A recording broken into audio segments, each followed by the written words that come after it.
Hello friends, welcome back to Mom's Yummyfood kitchen channel.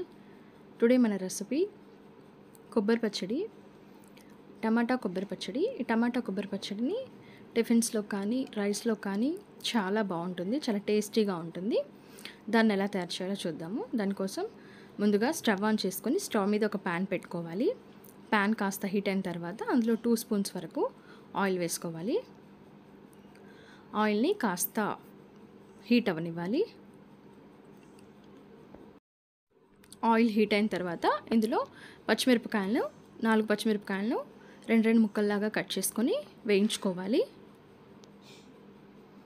పచ్చిమిరపకాయలు కాస్త వేగిన తర్వాత ఇందులో కొబ్బరి ముక్కలను కట్ చేసి పెట్టుకోవాలి. ఆ కొబ్బరి ముక్కల్ని కూడా ఇందులో యాడ్ చేసుకొని ఫ్రై అవ్వనివ్వాలి.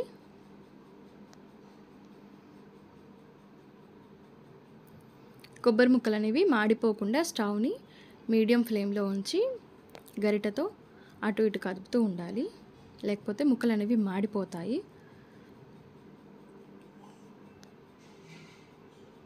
5 మినిట్స్ తర్వాత కొబ్బరి ముక్కలు వేగిపోతాయి. ఇప్పుడు ఇందులో ఒక పెద్ద టమాటాను చిన్న ముక్కల్లాగా కట్ చేసుకొని టమాటాను కూడా ఇందులో వేసుకోవాలి. ఇప్పుడు టమాటా ముక్కల్ని కూడా మగ్గనివ్వాలి.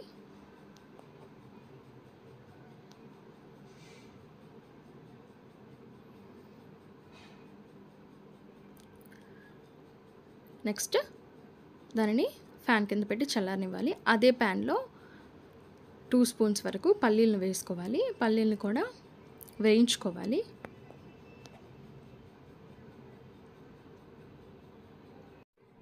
ఈ పల్లీలు అనేవి బాగా వేగిపోయాయి. ఇప్పుడు స్టవ్ ఆఫ్ చేసేసుకొని ఒక మిక్సర్ జార్ తీసుకొని అందులో చల్లార్చి పెట్టుకున్న కొబ్బరి, టమాటా, పచ్చిమిరపకాయ ముక్కల్ని వేసుకోవాలి.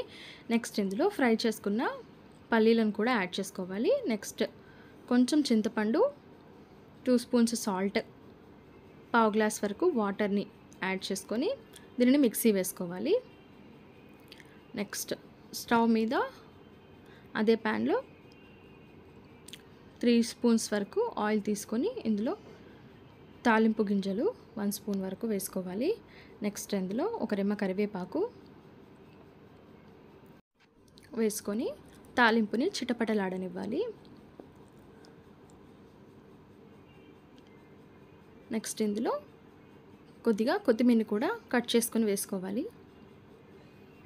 ఇప్పుడు తాలింపు అనేది రెడీ అయిపోయింది. ఇందులో ముందుగా మిక్సీ వేసి పట్టుకున్న కొబ్బరి పచ్చడిని ఇందులో యాడ్ చేసుకోవాలి.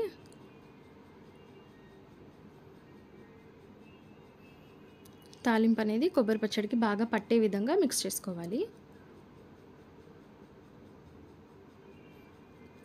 టేస్ట్ చూసుకొని సాల్ట్ని కాస్త అడ్జస్ట్ చేసుకోవచ్చు.